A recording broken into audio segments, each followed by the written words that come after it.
6টি শক্তিশালী দোয়া। এই দোয়াগুলো প্রতিটি ভালো এবং খারাপ সময়ে আপনার কাজে আসবে। 1. ভয় ও দুশ্চিন্তার জন্য দোয়া। হাসবুনাল্লাহু ওয়া নি'মাল ওয়াকিল। এটি হযরত ইব্রাহিম আলাইহিস সালামের দোয়া।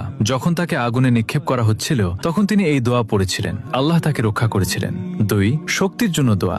লা ইলাহা ইল্লা আনতা সুবহানাক ইন্নী কুনতু মিনাজ জালিমিন। যখনই আপনি কোনো বিপদে পড়বেন এই দোয়া আপনাকে অন্ধকার থেকে আলোয় নিয়ে আসতে পারে। 3.